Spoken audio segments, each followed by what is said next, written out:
Hello and welcome to light of law. मेरे सारे BEd और बीटीसी के साथियों, फाइनली 1 तारीख की जगह पे 3 तारीख को आज जो है बीएड और बीटीसी की क्लियरिफिकेशन याचिका देवेश शर्मा वाली जो थी, जिससे अटैच होकर के एमपी की भी याचिका लग गई है, उसकी आज सुनवाई थी कोर्ट के अंदर।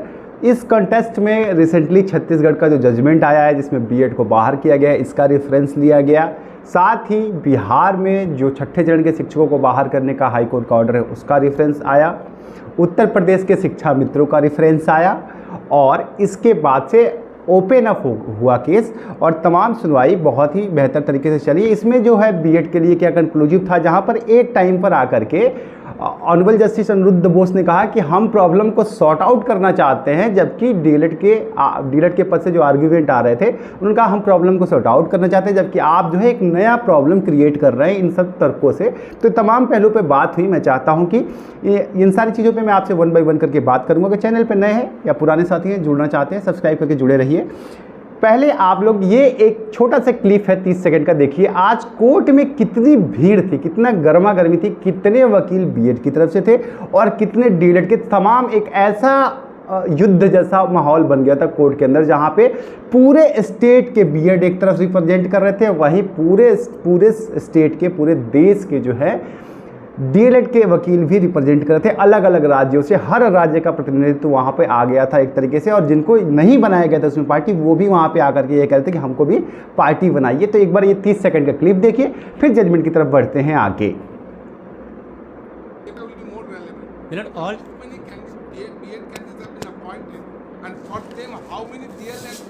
All observed Shiksha Mitras, my lord, are duly.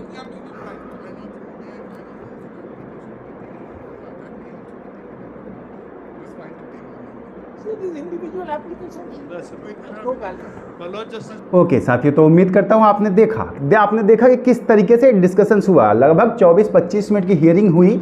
यहां पर एक सवाल जिसका जवाब मैं आपको पहले ही दे दूं कि बहुत सारे साथी ये कह रहे हैं कि सॉलिसिटर जनरल तुषार मेहता आज कोर्ट में क्यों नहीं थे बीएड के पक्ष में। देखिए, उनका पहले से ही सबमिशन आ गया था, क्योंकि आज कॉन्स्टिट्यूशनल बेंच में उनका आज डेट लगा हुआ था, तो इसलिए। और जब कॉन्स्टिट्यूशनल बेंच में डेट लगा रहता है तो प्रेफरेंस में अपने आप सरकार के लिए, सॉलिसिटर जनरल के लिए वहां उपस्थित होना ही पड़ता है। इसलिए आज वो बीएड का पक्ष रखने में असमर्थ थे, इसलिए वो आज कोर्ट में नहीं आए और ये एफिडेविट उनकी कल ही लग गई थी। यहां पर आज सुनवाई किस तरीके से हुई है पहले इसे समझते हैं और फिर कॉन्टेस्ट समझाने की कोशिश करूंगा कि क्या कॉन्टेस्ट निकलता है।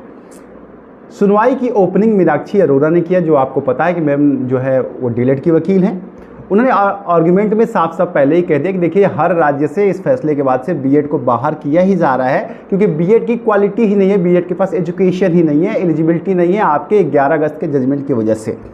आपने भी माना है। और ऐसे में अगर ये बीएड 1 to 5 में रहता है किसी भी तरीके से, तो ये जो है आप ही के रूलिंग के अगेंस्ट जाएगा, ये आपके रूलिंग के खिलाफ जाएगा, क्योंकि उनकी क्वालिटी नहीं है। और साथ ही उन्होंने ये पक्ष दिया कि और इन्हें डीएलएड जैसा बनाने के लिए आज तक सरकार ने कोई ब्रिज कोर्स इंट्रोड्यूस नहीं किया है, जिसकी वजह से कि इन्हें ये कहा जाए कि ये अब डीएलएड के बराबर हो गए, इन्होंने ब्रिज कोर्स कर लिया। इतने दिनों से किसी को भी ब्रिज कोर्स नहीं कराया गया, ना ही सरकार के पास ऐसा कोई मैकेनिज्म है जिससे कि इन्हें डीएलएड के समकक्ष बनाया जा सके, इसलिए इन्हें रहने का अधिकार नहीं है। ये शाब्दिक मैं आपको बता रहा हूँ, ये की था डीएलएड के पक्ष से आज का जो आर्ग्यूमेंट था।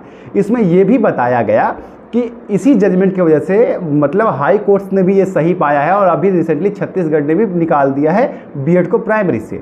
उसके कॉन्टेस्ट में भी आऊँगा कि छत्तीसगढ़ के लिए क्या सच में बीएड पूरी तरह से बाहर हो जाएगा, उनके पास कोई रास्ता है या नहीं है। अभी तो फिलहाल मैं एक शॉर्ट टर्म पे ये कहूँ कि जब तक ये फैसला हाई कोर्ट का, सुप्रीम कोर्ट का नहीं आता है, तब तक किसी का नौकरी नहीं जाने वाली है, क्योंकि ये अल्टीमेट फैसला होगा। वहाँ से भी छत्तीसगढ़ सरकार और छत्तीसगढ़ के बीएड के बच्चे यहाँ पे आके स्टे ले लेंगे और जल्द ही इस याचिका में शामिल भी हो जाएंगे। अब आ जाते हैं यहाँ पे बीएड का पक्ष क्या रखा गया। तो बीएड की तरफ से पीएस पटवालिया सर आज लीड कर रहे थे। पीएस पटवालिया वही हैं जिन्होंने बीएड की याचिका शुरू में लड़ी थी। तो आज उन्होंने आर्ग्यूमेंट्स रखे। उन्होंने आर्ग्यूमेंट्स में कहा था कि चूंकि संस्था ने गलती की है, ये आज जो है बहुत प्रॉपर तरीके से कहा गया कि इनकी नियुक्ति अपने मन से तो हुई नहीं है, एनसीटी ने गाइडलाइन जारी की थी, उसके तहत इनको नौकरी मिली है और अब ये नौकरी कर रहे हैं और ये आपके जजमेंट के पहले से नौकरी कर रहे हैं। सवाल इस केस में ये नहीं है कि बीएड को निकाला जाए या नहीं निकाला जाए, सवाल ये है कि बीएड को कब से निकाला जाए। आपका जजमेंट आया 11 अगस्त को, तो क्या इसके पहले जितने टीचर नियुक्त हैं उन सबको भी बाहर कर दिया जाए? आपका रेट्रोस्पेक्टिव लागू किया जाएगा ऑर्डर या प्रोस्पेक्टिव लागू किया जाएगा।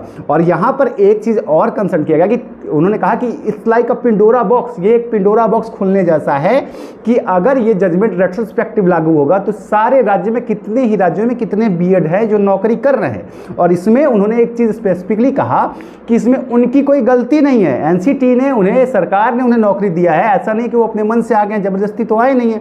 सरकार की गलती का खमियाजा बच्चे कैसे भुगतेंगे, जो नौकरी कर रहे हैं उनको कैसे निकाला जा सकता है। और अगर ये ऑर्डर प्रोस्पेक्टिव लागू नहीं हुआ, रेट्रोस्पेक्टिव में गया, तो सारे राज्यों से बीएड निकलेंगे। जैसे कि बताया जा रहा है कि बिहार से, छत्तीसगढ़ से, तमाम राज्यों से नौकरी करने वाले जो टीचर हैं वो निकल रहे हैं। इस पर एक काउंटर ये कहा गया था कि जो सब्जेक्ट टू आउटकम है उसे ही निकाला गया है। लेकिन यहाँ सब्जेक्ट टू आउटकम के बावजूद भी एक चीज़ आपको कंसीडर करना पड़ेगा, ये नौकरी कर रहे हैं। तो इस पर जो है ये कहा गया कि चूंकि आपको याद होगा कि मैंने आपको बताया था कि पिछली सुनवाई में हाई कोर्ट, सुप्रीम कोर्ट ने ये डायरेक्ट किया था कि भैया ऐसा है कि सरकार हमें ब्यौरा दे दे कि क्या उनके पास कोई मैकेनिज़्म है जिनसे इनको जो है बीएड को डीएलएड के समकक्ष बनाया जा सकता है, और साथ ही ये भी हमको ब्यौरा दे कि कितने पद खाली हैं और कितने पदों पर जजमेंट के पहले नियुक्तियां हुई हैं, उसका रेशियो क्या है, कितने बीएड उन नौकरियों में शामिल हैं, इनका ब्यौरा दे। और सरकार ये बताए कि क्या कोई मैकेनिज्म है जिससे कि बीएड को इनके समकक्ष बना करके इनको रखा जा सकता है। अब यहाँ पे प्रॉब्लम ये थी कि इसका जवाब देने के लिए स्टेट की जरूरत थी, सेंट्रल की जरूरत थी, और सेंट्रल को प्रेजेंट कर रहे तुषार मेहता सर। और तुषार मेहता सर जो हैं आज कोर्ट में अवेलेबल नहीं थे क्योंकि उनकी कॉन्स्टिट्यूशनल बेंच में 9 जजों की कॉन्स्टिट्यूशनल बेंच जो बनी है उसमें आज उनकी हियरिंग थी, उसमें आज वो थे, इसलिए आज यहाँ थे नहीं, तो सरकार का जवाब देने के लिए वो थे ही नहीं। तो अब आपका जो है, इसलिए honourable justice Aniruddha Bose honourable justice Dhulia ने इस केस को कहा कि 4 दिन का टाइम हम सरकार को देते हैं कि सरकार इसमें आकर के हमको ये पक्ष बताए कि किसी भी तरीके से क्या इन्हें जो है बीएड वालों को इनके बराबर बनाया जा सकता है कि नहीं। यहाँ पर आपके लिए एक प्लस पॉइंट निकल के आ रहा है कि कोर्ट भी आपको निकालना नहीं चाहती है, वो भी समझ रही इस बात को कि ये कितनी बड़ी प्रॉब्लम है।